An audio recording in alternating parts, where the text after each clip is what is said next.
Hey, what is up, everybody? I'm Michael Woods, founder of Inclusive Sport Design, and welcome to the Sport is for Everybody podcast, where we talk all things inclusion in sport with amazing guests who are out there making it happen. We are recording on beautiful Gundungurra country, and I'd like to acknowledge and thank the Gundungurra people and pay my respects to their elders past and present. I also pay my respects and welcome all Aboriginal and Torres Strait Islander peoples and all other Indigenous and First Nations peoples who are watching or listening in with us today. Before we start, please go ahead, hit subscribe so you'll be notified about all our future episodes. It also helps us get found in the algorithm, which helps our message get to more people. So go ahead and hit subscribe. This is episode number 9, and today I'm with Ryan Redondo to hear about how he has been bringing tennis to diverse communities in San Diego in the USA. Now, Ryan Redondo is the CEO of Youth Tennis San Diego and the Barnes Tennis Center. Ryan has spent a career in racket sports, first as an All-American tennis player, then as a developer of emerging junior American tennis talent. Now, Ryan is also the tournament director of the WTA San Diego Open. And under Ryan's leadership, the Barnes Tennis Center is helping to educate and train future generations of American tennis talent from diverse backgrounds. In this chat, we talk about Ryan's lifelong love of tennis and how through his work, he's creating opportunities for diverse communities to get involved in tennis through low and no-cost programs, community outreach, and opening up pathways in the sport for thousands of kids from diverse backgrounds. We also talk about the influence of his cultural background on the work that he's doing, and we touch on the importance of leadership for inclusion to happen. And of course, we get Ryan's best inclusion tips at the end. So as always, stick around for that. Now, with that all said, let's get into it, shall we?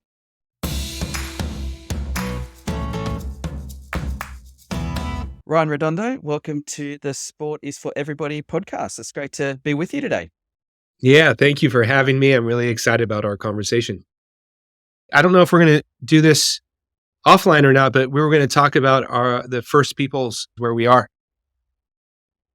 Oh, yeah. Tell us where you are. Yeah. So San Diego is a huge community of different Native American tribes. So we have tons in Southern California, notably the Kumeyaay tribe here in San Diego. And then just north of us, a beautiful tribe that would go from the Channel Islands to mainland stateside, to the Chumash tribe. So there's so many, but I definitely wanted to make sure I acknowledge that. This is something we talked about before. So thank you for letting me share that. No, you're most welcome. So I want to jump straight into it. Don't want to waste any time. Tell us, you're a tennis guy. So tell us a little bit about your tennis career and what that journey's been like for you. Yeah. So I grew up in a massive tennis family. My father was, or is, the oldest of 9 siblings, 8 now, and they all played tennis. So when I was born, my dad was the head coach at San Diego State University, which is a Division I university here in California. I had an aunt that was top 10 in the world. My uncle Walter was the number 1 junior player in the world and a top professional. So tennis was something that I was going to do.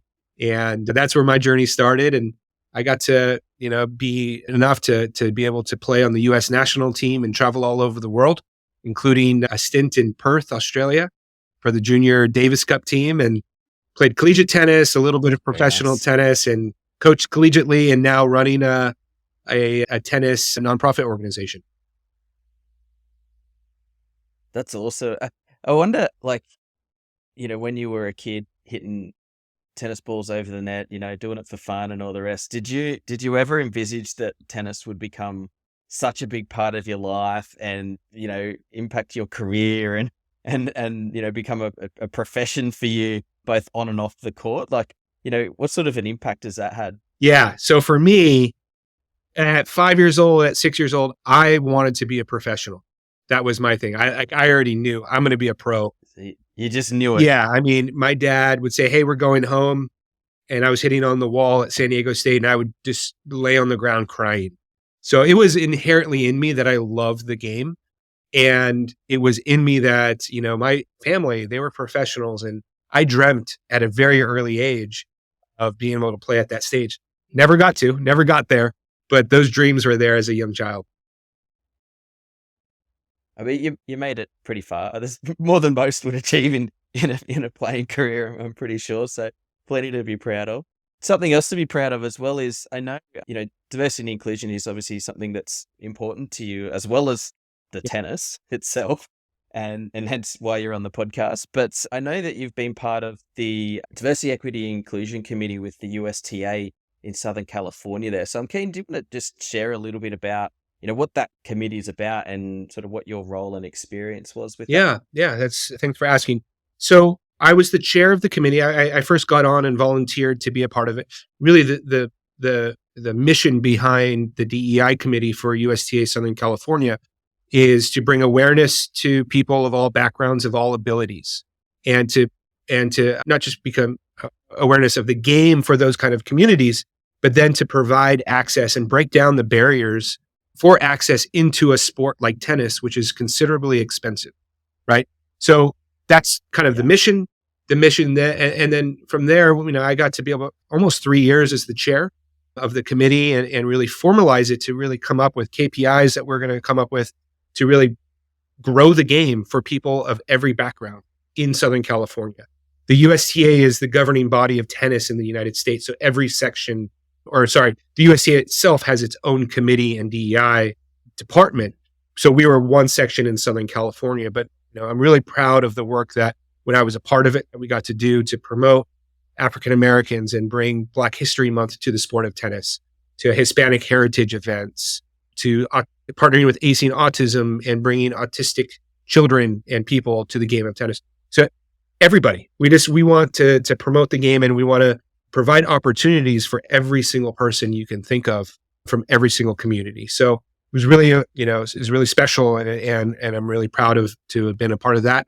I currently sit as as the secretary of the AAPI Tennis Association, so Asian American Pacific Islander Tennis Association. And for me, being half Filipino, it's really important to me to give back and help promote the game, grow awareness in the game in the community, but also promote the leadership and how people in the community are helping drive the sport of tennis, for all opportunities for people. Yeah, great. It sounds like such amazing work, and so good to see that sort of drive and direction happening for, not just a national level, but also kind of at a regional and even sort of local level there. And you mentioned your background, your Filipino background a little bit. Is that background sort of what has driven you into this sort of DEI work, or was being on that committee kind of your first formal or, official exposure to diversity, equity, and inclusion work in sport? How did that sort of manifest itself for Yeah. you? No, I think it's been something kind of inherent in me as a person, and something that my family exemplified, that it was in my environment, with my family, serving, volunteering. In high school and college, I used to serve food at the local homeless shelter, and so I had great mentors that always kind of showed me why giving back and helping people was important to this world. On a spiritual sense as well, the spiritual side of my life and the organizations I've been a part of, it was about volunteering and giving back, right? And helping other people. So it's been a part of my life, and it wasn't until really like my professional side that I was able to say, okay, how can I use my career and my professional life in sport to use this as a platform at a higher level to give back? And so that's really been the mission. And I'm extremely fortunate to work and lead a nonprofit organization that its sole mission is to break barriers and give back and provide these opportunities. There's business to it as well, in my organization, but at the heart of what we do and what, I feel like my career has been about is just building opportunities for others. Yeah, that's really great. And I'm glad you mentioned the kind of the business and the nonprofit side of the work that you're doing, because I really want to dig into that. So can you tell us a little bit about the organization you're the head of and have helped sort of establish and things, Youth Tennis San Diego and the Barnes Tennis Center? Can you tell us a little bit about that and what you do there and how that all came about? Yeah. So I was hired in May 2020, so very recently. Youth Tennis San Diego has been around since 1952. formerly the San Diego Tennis Patrons. The Barnes Tennis Center has been around since 1994. And how that came about was we had this nonprofit organization that was it was housed out of a local club called Balboa Tennis Club. And as the organization and the patrons started to get more and more kids involved, the club couldn't house all of the kids and all of the adults and all the tournaments and everything that was starting to build on that. So there was an individual named Homer Peabody. He was a local doctor in the tennis community here, and Jack McGrory, who is the current president of the organization now, that started to dream of a site for kids. And so that's in the 80s, they started to fundraise. Georgie Barnes was the original donor, benefactor of $1 million or something to get this site going. And so this facility was built, the Barnes Tennis Center, for kids.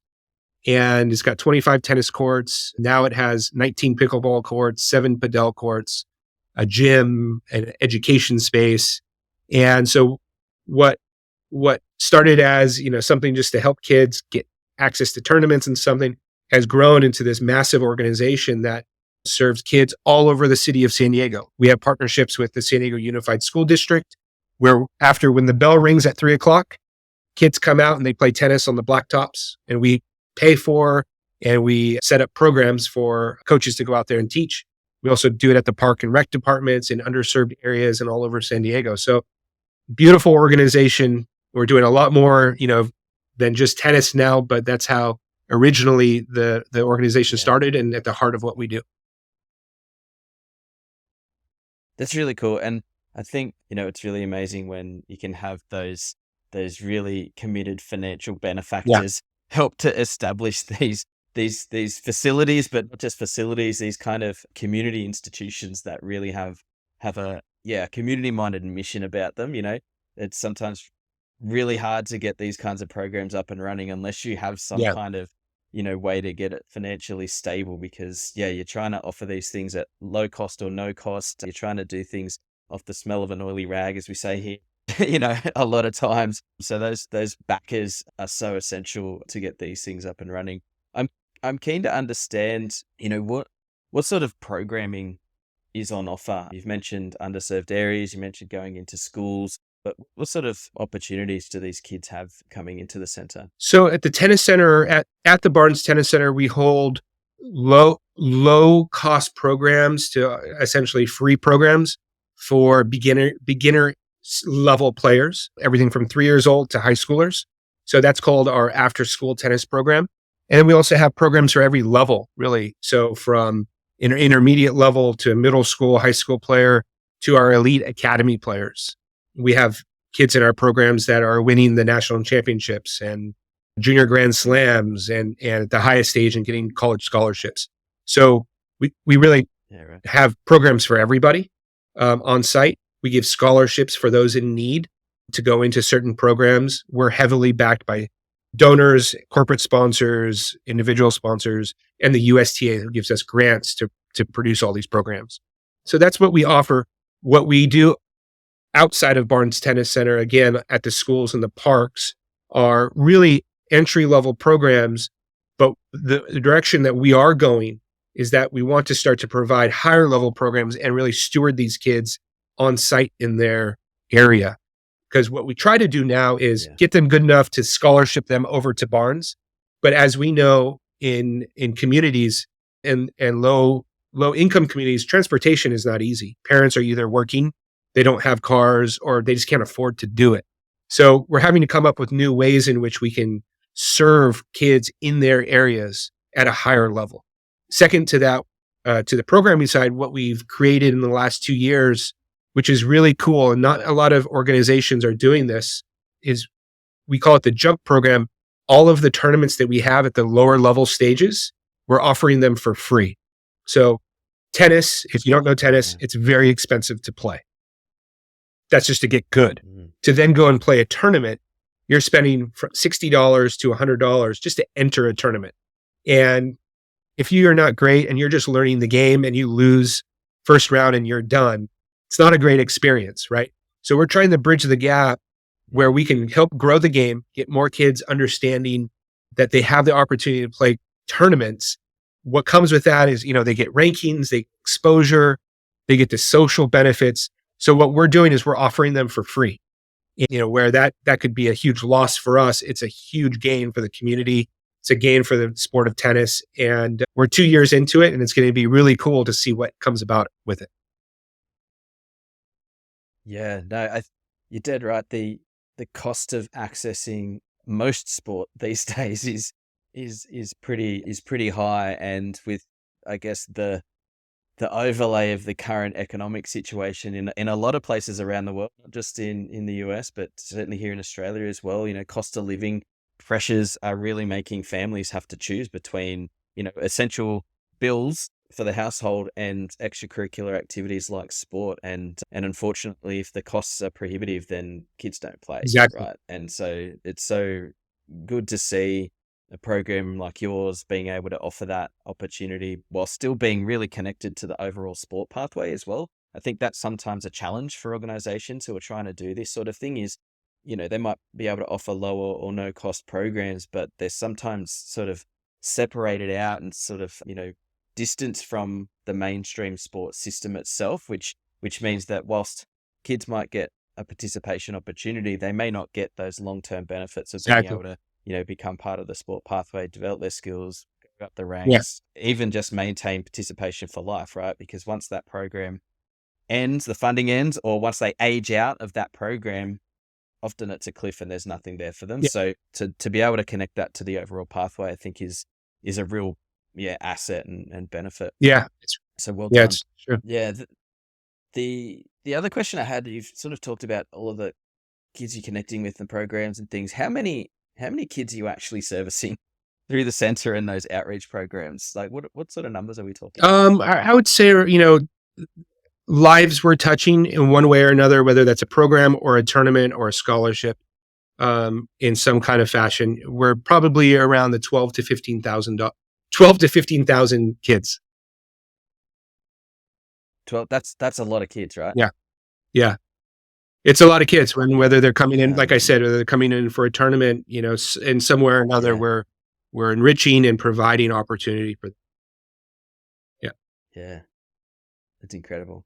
And I guess, those big numbers, you're working across the whole city area, and San Diego, San Diego is a really diverse community culturally and economically and a whole bunch of things. And I was just having a little bit of research before I jumped on here, because obviously, I'm in Australia. I'm not hugely familiar with the demographics of most places outside of Australia, but I was looking at some of the stats from the public data on Data USA, and the population over there, like more than half of the population in the San Diego area is identifying as, what they're sort of calling non-white, Mm-hmm. right? So the largest population is people with Hispanic backgrounds. Then you've got people with Asian backgrounds, Filipino and Chinese. And I guess, as you mentioned, tennis is kind of considered pretty expensive, more for the kind of middle class or wealthy demographics, and therefore on a global kind of general sense, it's mostly a white people's sport,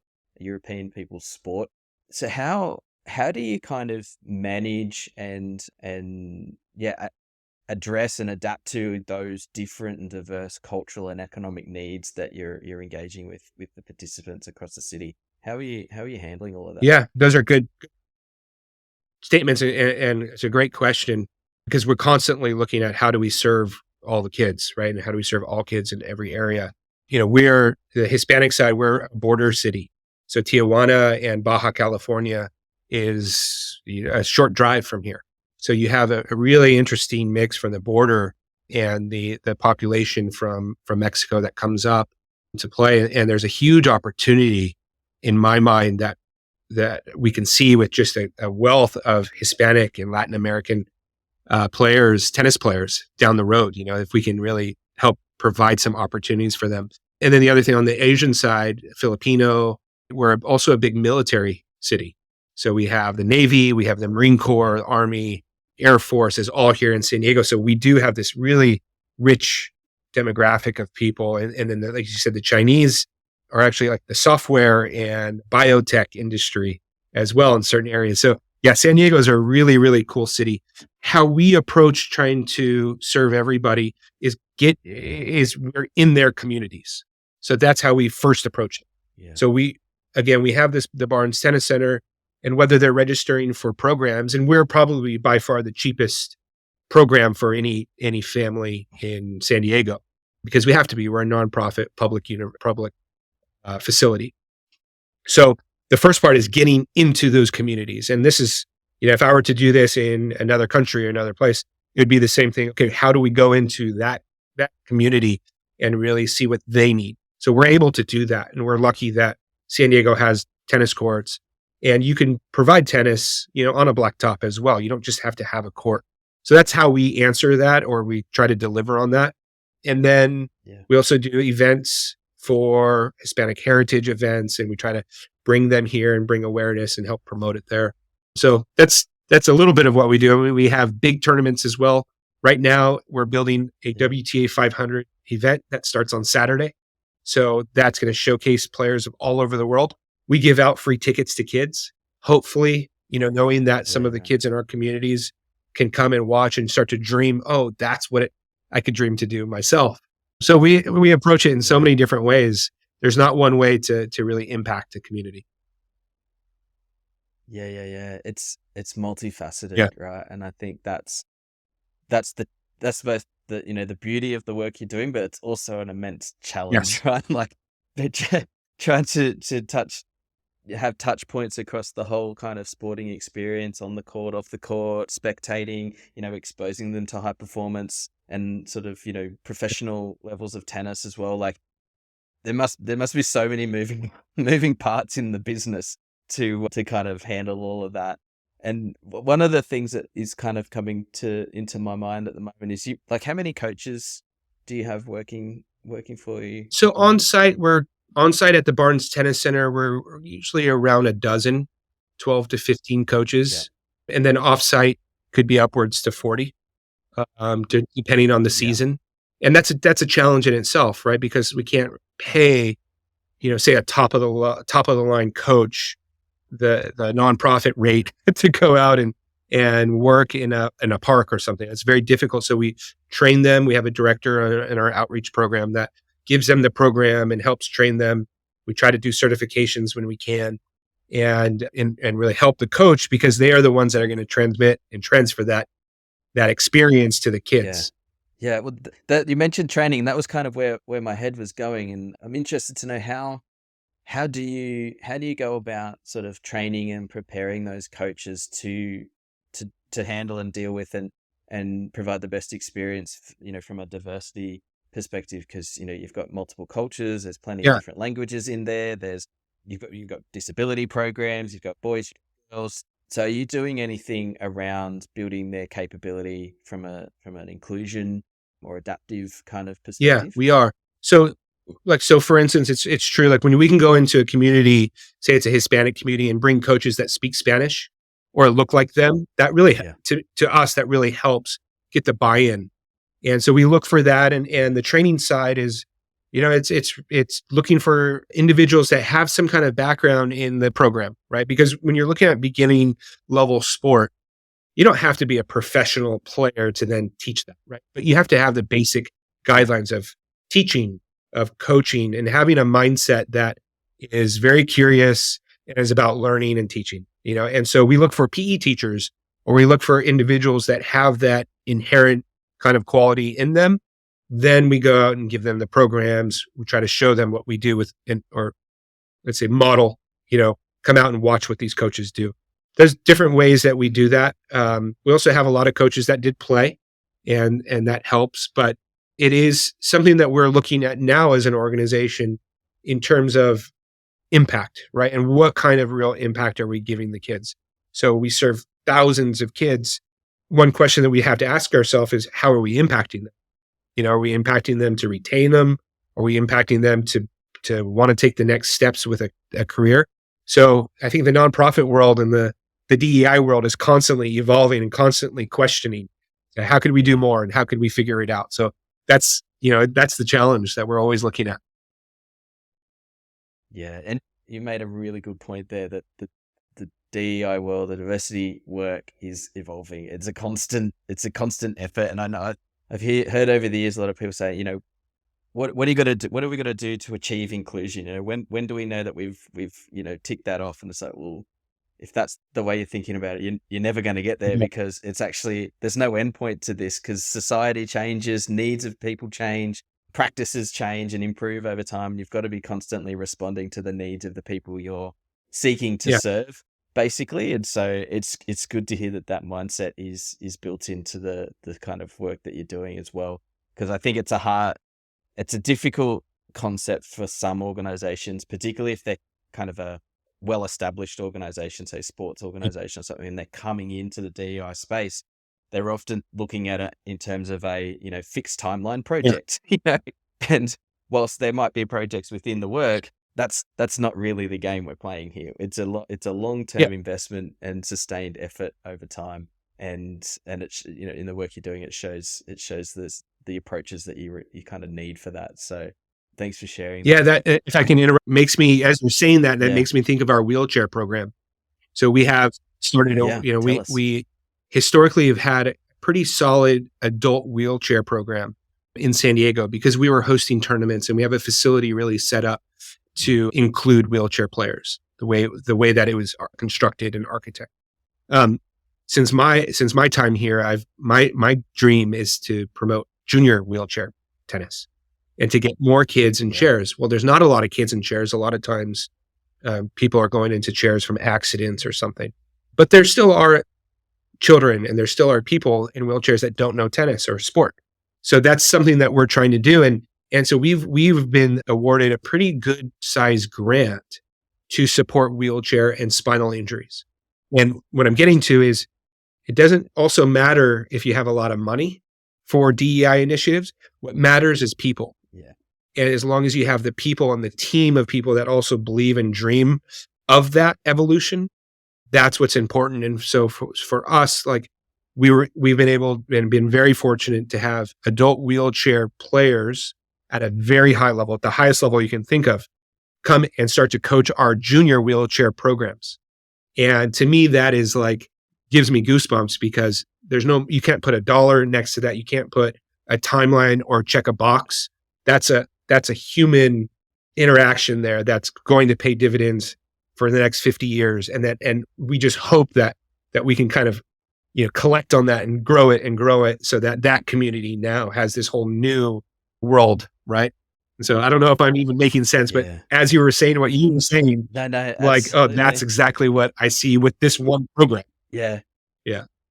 No, absolutely. Couldn't agree more. And the idea, and again, I've kind of dealt with programs and situations where the reason for not starting this work, or the reason for not supporting this work, is often around, we don't have the financial resource. We don't have any money to do it. Right.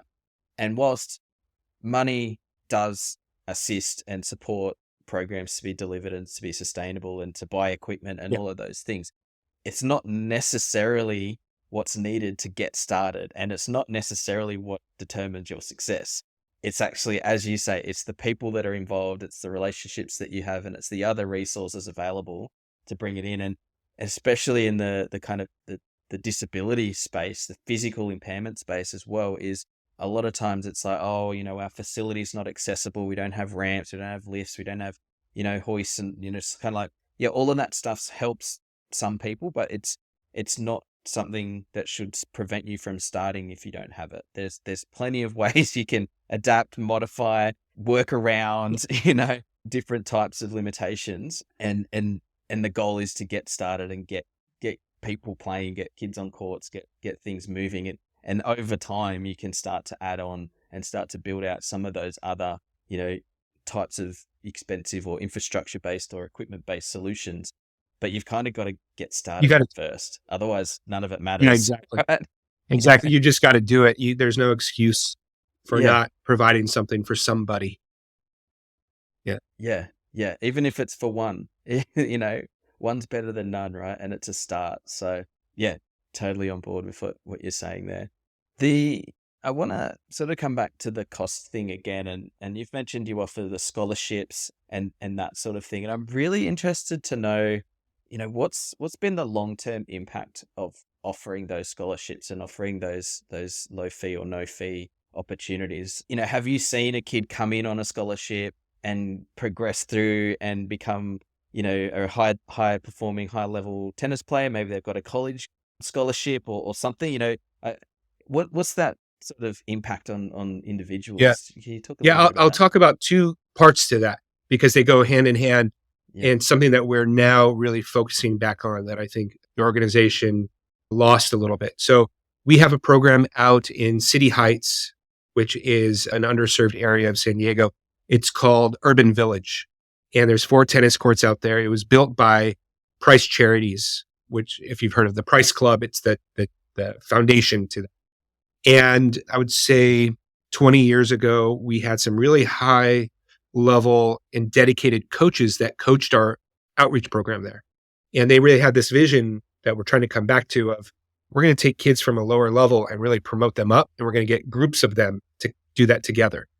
And so what we saw with this one cohort of kids were kids that were from the low income area in that site, and then graduated to the Barnes Tennis Center, then went on to get full ride college scholarships, MBAs, and now one of them, who I'm coming back to with this one story, Ivan Thama, is now coaching back at the Barnes Tennis Center, and he's coaching all of the kids. He's our highest grossing coach and coached at the ATP level with Jensen Brooksby, and is really that full circle kind of example. Yeah. We've also had other examples where they went through that program and then they were the first, one in their family to go to junior college.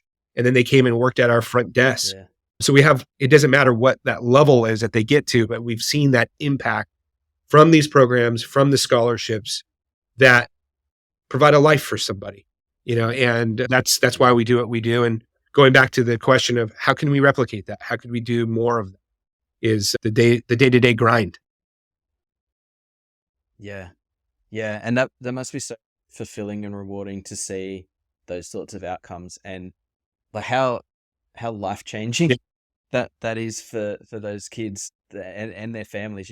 Like a lot of times, low income is intergenerational, and there's a whole range of reasons and factors as to why someone might be in a low income or poverty line type situation. But when you can sort of see that cycle break or create opportunities where they otherwise wouldn't have had it, and all because you got them started playing sport, like that's the power of this stuff that I think, like you said it before, it gives you goosebumps. Yeah, it sometimes does. when you think It's about just amazing. the Like, outcomes that it achieves. yeah, if you think about it at other sites and anywhere in the world, if a kid is they play for 2 years, imagine everything they learned about focus, about attention, about sportsmanship, whether they get that college scholarship or not, like they're changed. There's a spiritual sense to playing sports that goes into the soul, or whatever you want to call it, goes into your source that changes you. And that is for everybody to experience. In our opinion,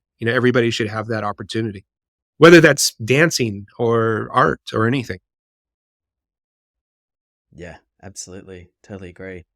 I want to just shift sort of focus a little bit and talk about the role of leadership in sort of sports organizations. Fostering diversity and inclusion as a focus, and the work kind of requires strong and committed leadership who get it, understand it, and are willing to invest in it. And I've sort of had a look at your organization in particular. You've got a really diverse board from a gender basis, from a culture basis, and I'm sure from a whole range of other factors in there. But how do you ensure that as part of that leadership group, how do you ensure that your diversity goals aren't just priorities on paper, that it actually does translate to the action that you've been describing? And how does that get embedded in the culture from a leadership standpoint? Yeah, that's a great question. Again, it's always evolving. Like, we're always could be more diverse, and we can always do more. Like, we have to constantly be on it. So as the leader of the CEO of the organization, even at the board level, my recommendation is, hey, we need more diversity in the board. That doesn't always just mean skin color either. That could also mean diversity of thought. Yeah. So if we all have the same people that think the same way, that's not diverse. if we can have different thought processes. And whether I believe in how you think or not, that's also diversity. And so we have to check a lot of boxes per se as a leader to make sure that we are really bringing every consciousness to the table here.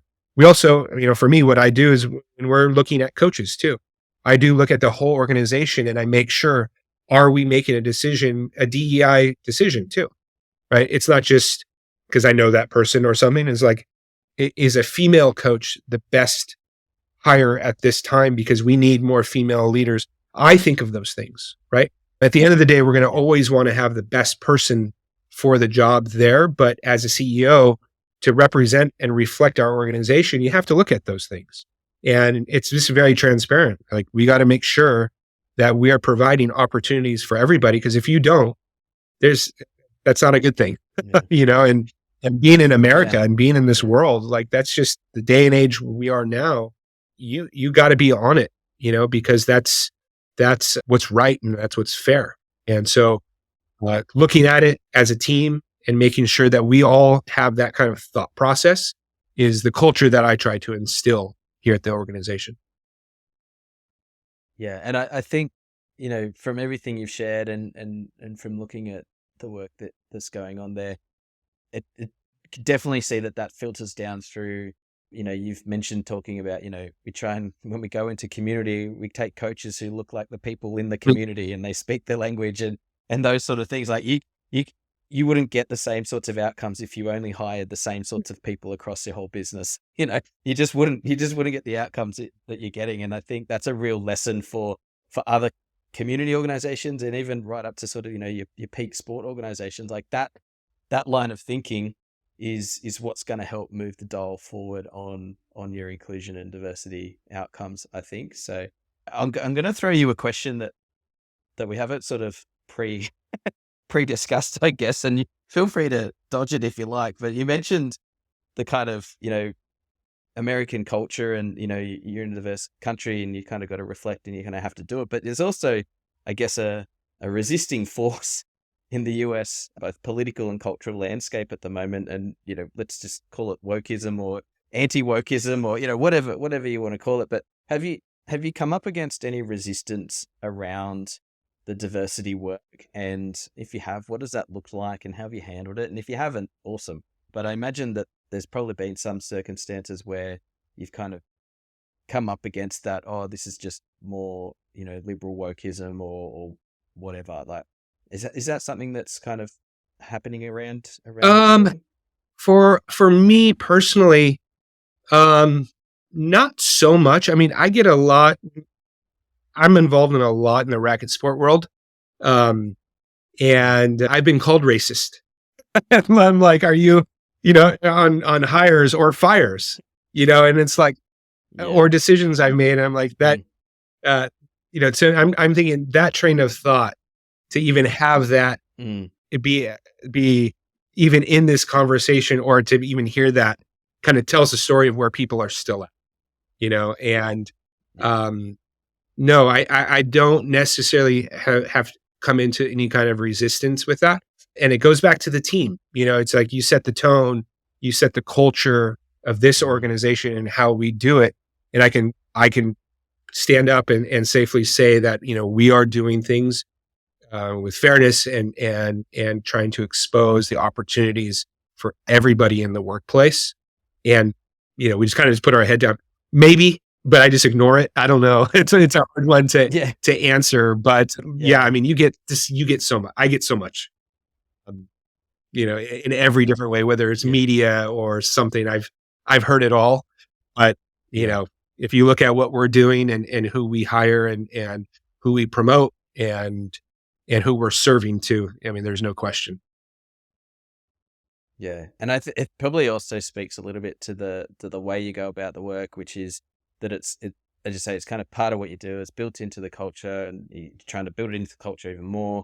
So it's not, it doesn't come across and doesn't necessarily feel like performative work, like you're just doing it to be seen to be doing it, like you're actually doing it.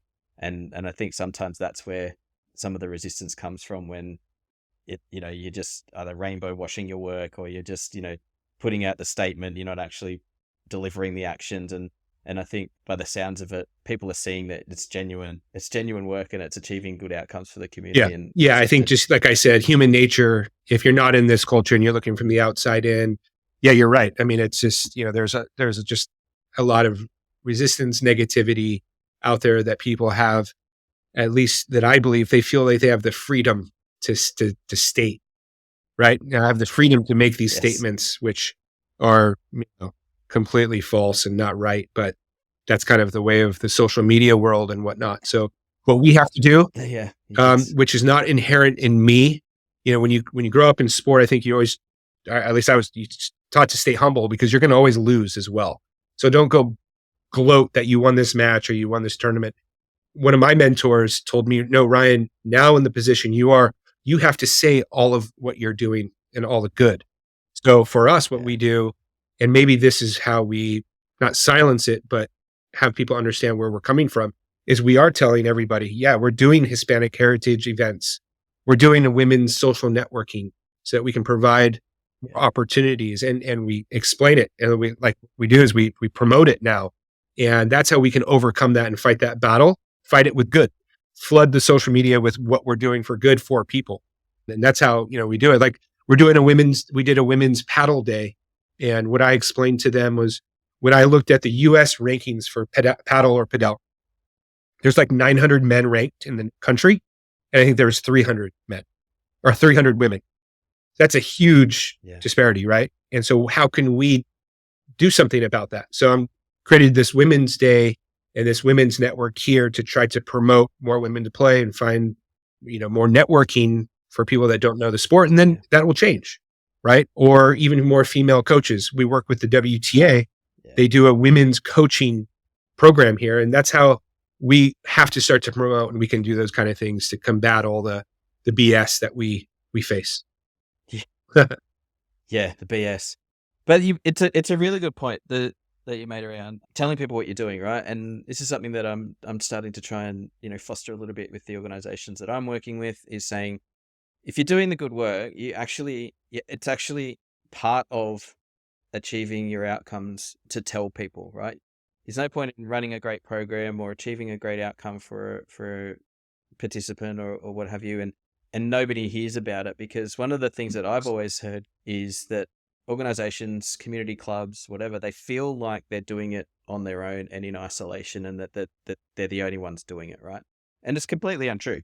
Most of the time, there's always somebody else who's trying to do the same sorts of work and deliver the same sorts of activities as you are, but no one's telling that story. And there's two benefits to that. One is, you bridge the gap between those isolated activities and deliverers, and they actually find that no, there are people who are also doing this stuff, and we can learn from that.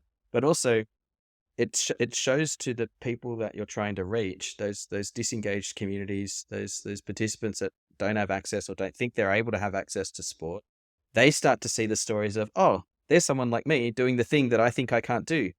I can do that now. And then that empowers them to go and seek out or to connect with the opportunities or fight for it if it doesn't exist where they are, to create more opportunities. And so, now I'm telling organizations, if you're doing a project, you also have to build into your plan, strategy, budget, whatever, part of that storytelling. How are you going to tell people about the outcomes that you're achieving or the things that you're delivering? Because that's as important as doing it, because that's where you get your growth and sustainability from, and you actually get to share the stories. It's one of the reasons for the podcast. We share your stories and our guest stories, because for so long, I was like that doing that work. I felt like I didn't have any point of reference for how to do what I was doing. Right.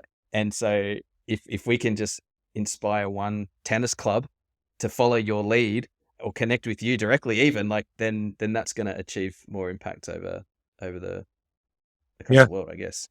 Totally true. So it's tell the story, people. Yeah.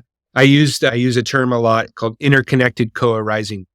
It's a Buddhist term, but that's where, like you said, like you're doing this podcast, which I think is fantastic. And I was so excited when I just saw inclusion in it. Like, wait a minute, this is so different, right? It's not just the same old tennis story or racket sports story, right? This is important, right? And so, but we're interconnected now because this is going to support or give thought to something else, or maybe a partnership that one of us will get that is going to help an inclusive story, right? And so totally agree with that and appreciate it.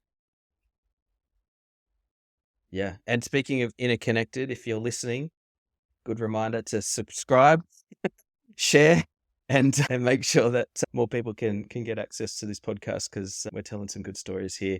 We are heading towards the end of our time, but we do have to do our most important part of our conversation, which is our quickfire questions. We do this with all of our guests, and we usually get some pretty good responses out of this and some sage wisdom. So are you ready to jump into some quickfire questions to close out our chat? Yeah, absolutely. All right. Alrighty, let's do it. The first one, who's your favorite athlete at the moment? Laird Hamilton. Yeah, tell us. Laird Hamilton, he's a surfer, Tell us about why. a big wave surfer. Yep. And yeah, he really helped pioneer big wave surfing, 100-foot, the toe-in surfing and all that stuff.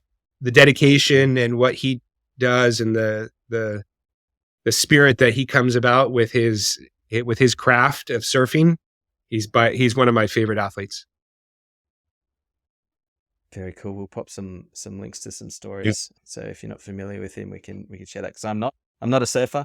Even though I'm Australian, there's that sort of stereotypical idea that all Aussies are bronzed surfers and down the beach. I don't live near the beach and have never surfed, so it's not part of my experience. So it'd be good for me to learn something. Favorite sports team? Well, San Diego Stingrays, because I'm the part owner and CEO of the team.